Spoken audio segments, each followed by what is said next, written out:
परमेश्वर का धन्यवाद हो, परमेश्वर का महिमा हो, परमेश्वर का बड़ाई हो, इसीलिए बाइबल तो आप पढ़ेंगे। आइए देखते हैं दानियल 4 अध्याय का 28 से लेकर के 37 पद तक हम लोग थोड़ा जल्दी जल्दी में पढ़ेंगे और देखेंगे। दानियल 4 अध्याय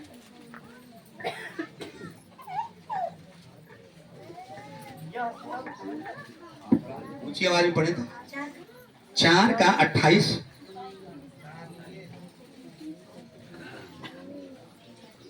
दानियल की पुस्तक 4 अध्याय। यह सब कुछ नबूकदनेस्सर राजा पर ये सब नबूकदनेस्सर राजा पर क्या हो गया? घट गया। 12 महीने के बीतने पर 12 महीने के बीतने पर जब वह बेबीलोन के राजभवन की छत यहाँ पर का घटना आप सुनेंगे ना, तो राजा नबूकदनेस्सर एक सपना देखा है और देख करके सपना क्या हो गया है? घबरा गया है। और दानियल उस सपने का अर्थ भी बता दिया है, लेकिन उसने कहा जो आपने देख लिया है ना, वो पूरा होगा। इसीलिए मैं थोड़ा पूरा उधर छोड़ करके यहाँ से बता रहा। फिर तो बढ़िए। यह सब कुछ नबूकदनेस्सर राजा पर घट गया। जब आप घर पे जा करके 4 अध्याय का 19 से पढ़ना शुरू करेंगे तो उसमें लिखा है परमेश्वर ने नबूकदनेस्सर राजा को बड़ा आशीष किया था, उसकी वैभव बहुत दूर तक फैल गई थी, बहुत कुछ परमेश्वर ने ब्लेस किया था उसके ऊपर। लेकिन थोड़ा उसके अंदर गुनाह भी है, थोड़ा गलती भी था। लेकिन जब वो सपन देख लिया घबरा गया और दानियल उसका अर्थ भी बता दिया। उसके बाद यहाँ पे लिखा हुआ है और उसको भी पढ़ेंगे।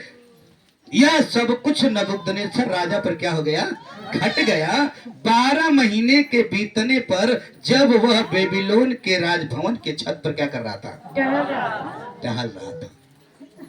जब नबूकदनेस्सर राजा जो अपना सब कुछ बना था उस छत के ऊपर जो क्या कर रहा था? टहल रहा था।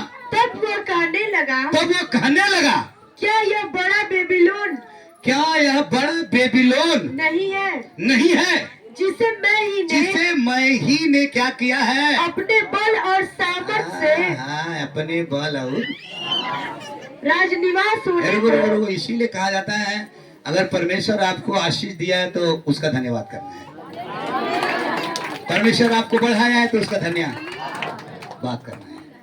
Hallelujah hallelujah. ये बेबीलोन क्या यह बड़ा बेबीलोन नहीं है? छोटा नहीं, बड़ा बेबीलोन नहीं है जिसे मैं ही ने अपने बल और सामर्थ से राजनिवास होने के लिए और अपने प्रताप की बड़ाई के लिए क्या किया है? जोर से बोलो हालेलुया।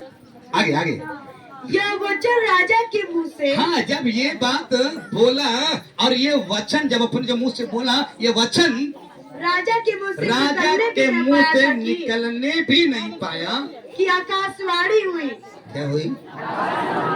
वहाँ वाला आकाशवाणी नहीं, वो आकाशवाणी हुई। हे राजा नबूकदनेस्सर, तेरे विषय में यह आज्ञा निकल चुकी है। राज तेरे हाथ से क्या हो गया?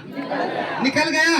और तू मनुष्यों के बीच से निकाला जाएगा और मैदान के पशुओं के संग रहेगा और बैलों के समान क्या करेगा? घास चरेगा। और 7 काल तुझ पर बीतेंगे। 7 साल बोले 7 काल तुझ पर बीतेंगे जब तक कि तू न जान ले कि परम प्रधान मनुष्य के राज्य में प्रभुता करता है और जिसे चाहे उसी को चाहे नहीं हो सकता है। हम कितना भी कुछ प्रयास कर लें, कितना भी कुछ अर्जित कर लें, लेकिन वो जो चाहेगा वही होगा। जो चाहेगा वही होगा। हम कुछ भी नहीं है। हम गाना गाते हैं, सोचता है।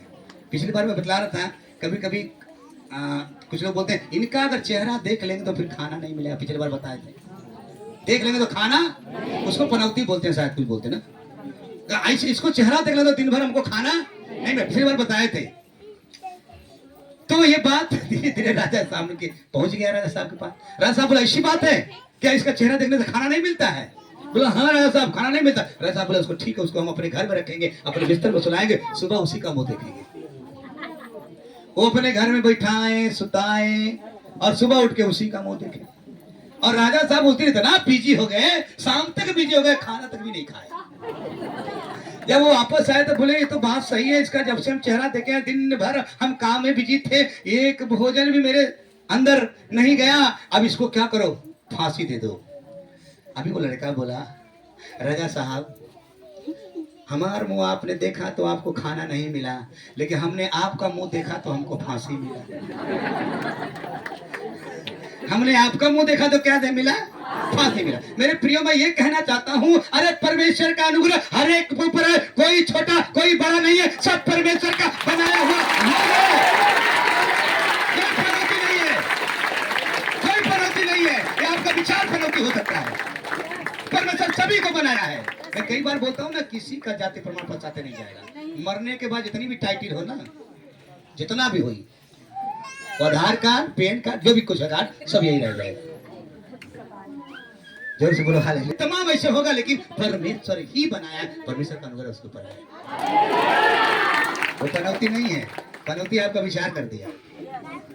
इसीलिए मैं चाहता हूँ, ये राजा के मुंह से निकलने नहीं पाया और ये बात क्या हो गई और घट गई, और कहा जाता है ये राज तेरे हाथ से निकल जाएगा, तू क्या रहेगा, 7 साल बीतेंगे, तू जानवरों के बीच में रहेगा और वही घास को क्या करेगा, खाएगा, जब तक तू ये न जान ले हालेलुया कि परम प्रधान मनुष्यों में राज्य में क्या करता है, प्रभुता करता है। और लिखा है 33 में, उसी घड़ी यह वचन नबूकदनेस्सर के विषय में पूरा हुआ। मैं क्या सिखाना यहाँ पे क्या बतला रहा हूँ, नबूकदनेस्सर को परमेश्वर ने बड़ी आशीष दिया था, बड़ी अनुग्रह उस पर हो चुका था, लेकिन परमेश्वर के अनुग्रह को ध्यान नहीं दिया, बल्कि कह रहा मैं अपनी ताकत है। कभी कभी लोग बोलते मैं इतना जानता हूँ, इतना जानता हूँ, मैं बहुत कुछ हूँ। आप कुछ भी नहीं हो, हालेलुया। आप सब कुछ वो है, सब कुछ वो है। अभी हम लोग गाना गाए थे ना, आगे पढ़िए। उसी घड़ी ये वचन हाँ ठीक है, आप आगे बढ़िए। 34 में 34 बढ़िए। के बीतने पर, उन दिनों के बीतने पर मुझे नबूकदनेस्सर ने अपनी आंखें स्वर्ग की ओर उठाई और मेरी बुद्धि फिर ज्यों का क्यों हो गई। एक मतलब 7 साल जब बीत गया ना, तब परमेश्वर ने उस पर अनुग्रह किया और फिर उसकी बुद्धि ज्यों का त्यों हो गई। तब मैंने परम प्रधान को क्या कहा, धन्य कहा, और जो सदा जीवित है उसकी स्तुति और महिमा यह कह करके करने लगा, उसकी प्रभुता सदा की है और उसका राज पीढ़ी से पीढ़ी तक रहने वाला। और सारा छोड़ करके एक वचन और पढ़ दिए, आखिरी पढ़िए 37 पढ़िए। अब मैं नबूकदनेस्सर स्वर्ग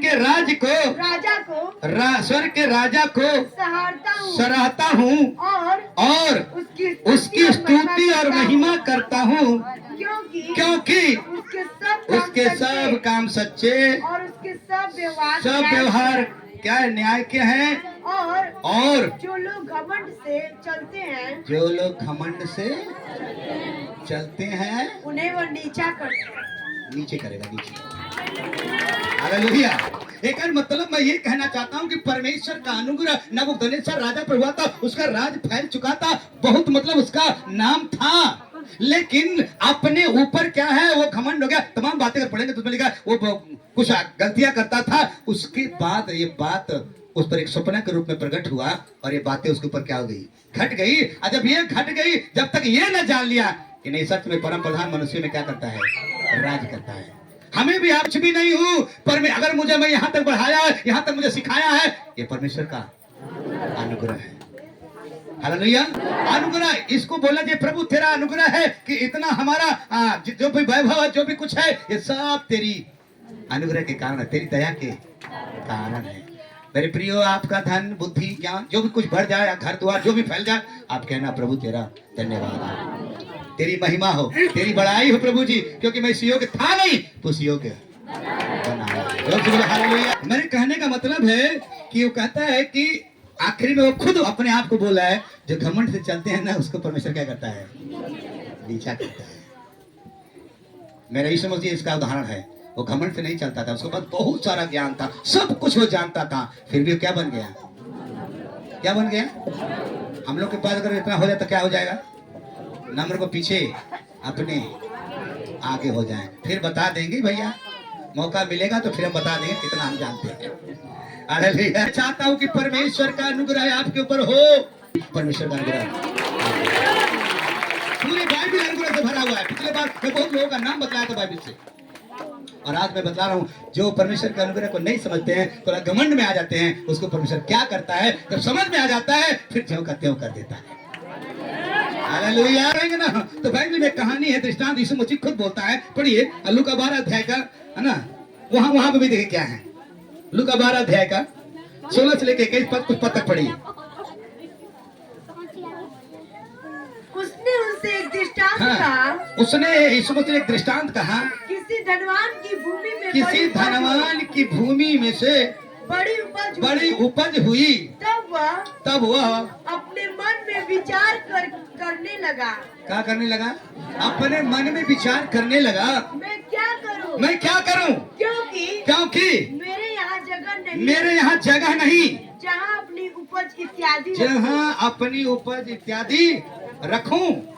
और उसने कहा मैं यह करूंगा, मैं ये करूंगा, मैं अपनी बखारियां तुड़वा कर उनसे बड़ी बनाऊंगा, और वह अपने सब अन्न को संपत्ति रखूंगा, अपना अन्न संपत्ति रखूंगा, और अपने प्राण से कहूंगा कि प्राण तेरे पास बहुत वर्ष के लिए, बहुत साल के लिए बहुत संपत्ति रखी है। चैन कर खा पी सुख से रह। हालेलुया। परंतु परमेश्वर ने उससे कहा, हे मूर्ख, इस रात तेरा प्राण तुझसे ले लिया जाएगा। क्या हो जाएगा? तब किया है, इकट्ठा किया है, वह किसका होगा? ऐसा ही जो तू इकट्ठा करके रखा है, कुछ लेके नहीं जाएगा, खाली क्या लेके जाएगा? अरे समझ रहे हैं ना? समझ रहे कि नहीं समझ रहे? छीना ले जाएंगे, बरामा मराएंगे, खाएंगे। परमेश्वर के अनुग्रह से उसका क्या हो गया? खेत में बड़ा पैदावार हुआ है, और पैदावार हुआ तो उसको बोला दिए, प्रभु तेरा धन्यवाद हो, तेरा अनुग्रह है, इस बार ऐसा हुआ है, मैं तेरी महिमा करूंगा। लेकिन बहुत होने के बाद ये महिमा नहीं कर रहा है, परमेश्वर को धन्यवाद नहीं कर रहा है, कह रहा अपनी बकरी तोड़वाऊंगा, बड़ा करके रखूंगा और अपने प्राण से कहूंगा।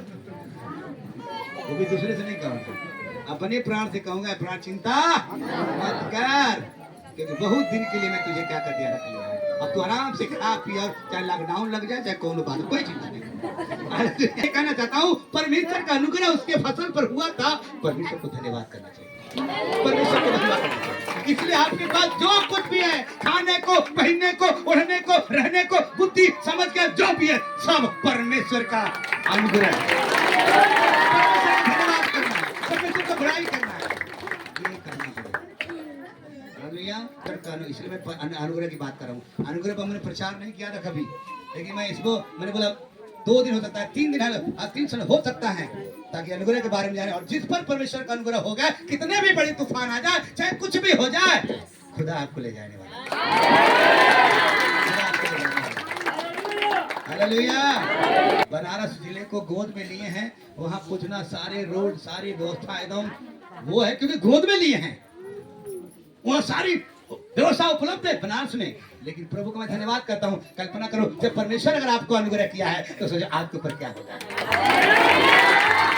आपको भी समझ लो, गोद में ले लिया है, आपके ऊपर उसका अनुग्रह हो गया है, फिर वो अपने यहाँ धन्यवाद करो। हमें परमेश्वर की बातों को समझ करके परमेश्वर की महिमा स्तुति करना, जो कुछ भी हो, प्रभु तेरा अनुग्रह है। हालेलुया। की जरूरत नहीं है, हमें कुछ बोलने की जरूरत नहीं है। बोलो हालेलुया। हालेलुया। जो उद्धार है ना, वो भी अपने ज्ञान और बुद्धि से नहीं, अपने कामों के कारण नहीं, ये परमेश्वर के अनुग्रह से हुआ है। इसलिए बाइबल लिखा है, पढ़िए रोमी 11:6, रोमी 11:6। बातचीत नहीं, बातचीत नहीं, बातचीत नहीं। यह अनुग्रह से हुआ है, यदि यह अनुग्रह से हुआ है तो फिर कर्मों से नहीं, फिर कर्मों से नहीं, नहीं तो नहीं तो अनुग्रह फिर अनुग्रह नहीं रहा। अनुग्रह फिर अनुग्रह नहीं रहा। एक मतलब आपने अपने ज्ञान बुद्धि से ले लिया है, आपने सब कुछ लिखवा डाला है, तब तो बड़ा ये अनुग्रह अनुग्रह नहीं है, तब तो आपका ये हो गया। लेकिन फिर पढ़े, एक बार फिर पढ़े उसको। यदि वह अनुग्रह से हुआ है तो फिर कर्मों से नहीं, नहीं तो अनुग्रह फिर अनुग्रह नहीं। लेकिन मतलब मैं क्या बोला, आपका जो उद्धार है, आपका जो ज्ञान है, आपको जो कुछ भी है ना, वो सब परमेश्वर के अनुग्रह के द्वारा है। हालेलुया लिख रहे हैं। और इफिसी 1 के 5 से लेकर 6 तक पढ़िए। इफिसी 1 अध्याय 5 से 6।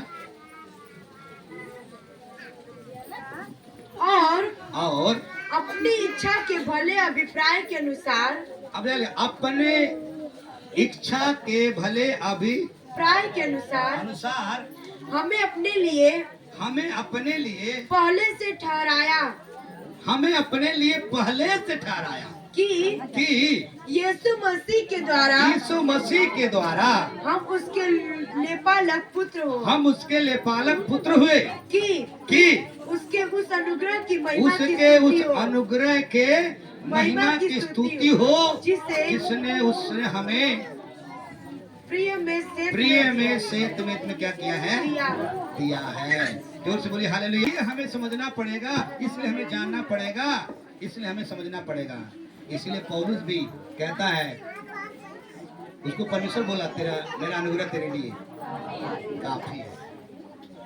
पौलुस भी बोलता है, मेरा अनुग्रह तेरे लिए, हम भी बोलते हैं, प्रभु तेरा अनुग्रह मेरे लिए काफी है। हालेलुया काफी है, एक नजर मेरे लिए काफी है।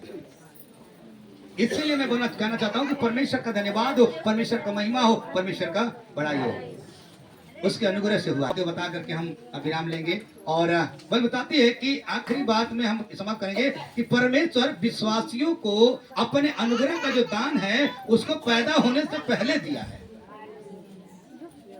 और आपका उद्धार हुआ है, आपका नया जन्म हुआ है, ये भाई बताती है कि आपको पैदा होने से पहले है परमेश्वर का अनुग्रह। पढ़िए उसको, पढ़िए तो समझ में आ जाएगा। बहुत बातें का ये 3 भाग में चलेगा, 4 भाग में हो सकता है। गलाती 1 का 15।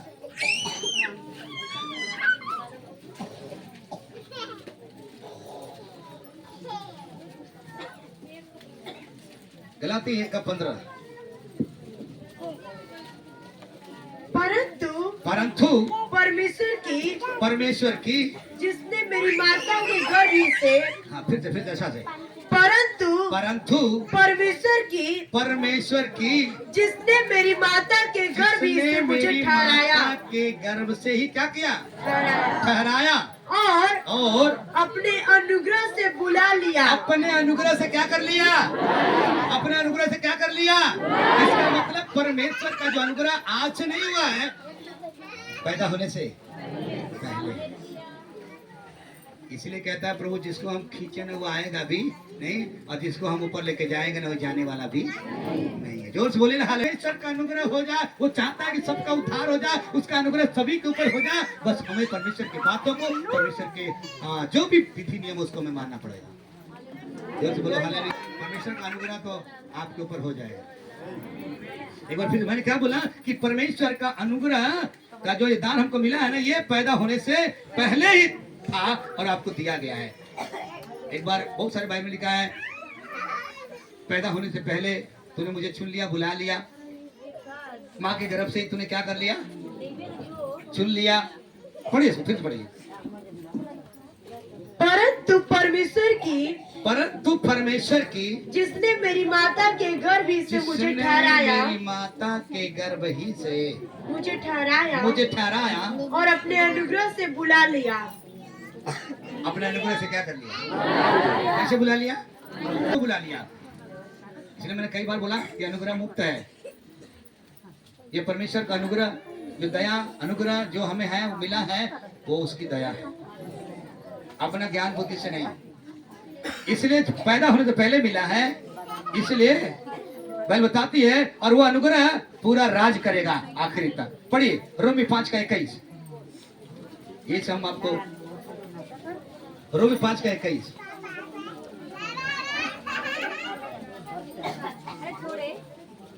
कि जैसे पाप ने मृत्यु फैलाते हुए राज्य किया, वैसे ही हमारे प्रभु यीशु मसीह के द्वारा अनुग्रह भी अनंत जीवन के लिए धर्मी ठहराते हुए राज्य करे। ताली में धन्यवाद करिए। ध्यान से पढ़िएगा इसको। पाप ने अनंत काल तक जो राज किया ना, उसका परमेश्वर ने हमारे लिए भी शिक्षा दिया, अनुग्रह कर दिया कि हम अनंत काल तक क्या करेंगे। अरे फिर तो पढ़ो, अंडरलाइन कर लेना। कि जैसे पाप ने मृत्यु फैलाते हुए राज्य किया। हम लोग कब बोलते हैं ना, पुराना नियम में नियम था, हालेलुया, इसमें परमेश्वर का अनुग्रह है, परमेश्वर की दया है, परमेश्वर की प्रशंसा हो, परमेश्वर की बड़ाई हो। फिर से कि जैसे पाप ने मृत्यु फैलाते हुए राज्य किया, पाप ने मृत्यु को क्या किया, फैलाते हुए राज्य किया, वैसे ही हमारे प्रभु यीशु मसीह के द्वारा अनुग्रह भी अनंत जीवन के लिए धर्मी ठहरते हुए राज्य करे। क्या करेगा, राज करेगा। इसलिए परमेश्वर का अनुग्रह हमारे लिए होना चाहिए। इसलिए जब तक परमेश्वर का अनुग्रह ना हो, और परमेश्वर चाहता है कि हर एक पर परमेश्वर का अनुग्रह हो, जब हम उसकी बात को मानेंगे, उसकी इच्छाओं पर चलना शुरू करेंगे, परमेश्वर का अनुग्रह आपके ऊपर होगा। और एक क्षेत्र में नहीं, हर क्षेत्र में, चाहे वो बिजनेस हो, चाहे पढ़ाई लिखाई हो, चाहे काम धंधा हो, चाहे उद्धार के बारे में, चाहे दूसरा आगमन के बारे में, स्वर्ग जाने के बारे में, सब में परमेश्वर का अनुग्रह काम करेगा। अनुग्रह नहीं है तो फिर आप कुछ भी कर लो, इतना भी प्रयास कर लो, कुछ भी होने वाला नहीं है। जोर से बोला हालेलुया। परमेश्वर का अनुग्रह हमारे ऊपर हो, परमेश्वर की दया हमारे ऊपर हो। मैंने पिछले बार बतलाया था कि परमेश्वर का अनुग्रह जिसके ऊपर हुआ, खुदा ने उसको हर परिस्थिति से क्या किया, बचाया। मैंने नूहा का नाम लिया था, यूसुफ का नाम लिया था, अब्राहम का नाम लिया था, लूत का नाम लिया था, कई लोगों का नाम लिया था, क्योंकि परमेश्वर का अनुग्रह उनके ऊपर था। और आज मैंने बताया था कि परमेश्वर का अनुग्रह मुफ्त में है, हमें जो है परमेश्वर ने दिया है, और अगर अनुग्रह दिया है, बुद्धि ज्ञान समझ दिया है, तो हमें परमेश्वर का धन्यवाद करना है, परमेश्वर को बड़ाई करना है। नहीं तो नबूकदनेस्सर की कहानी पढ़े, नया नियम में धनवान की कहानी पढ़े, ऐसी स्थिति हो जाएगी। इसलिए कहना है, प्रभु मैं कुछ भी नहीं, जो कुछ है वो तू है प्रभु। और मैं विश्वास करता हूँ प्रभु जी, जब तू आएगा, सच में तेरा अनुग्रह मुझ पर है, तू लेके तेरा अनुग्रह हमें अनंत के लिए हमें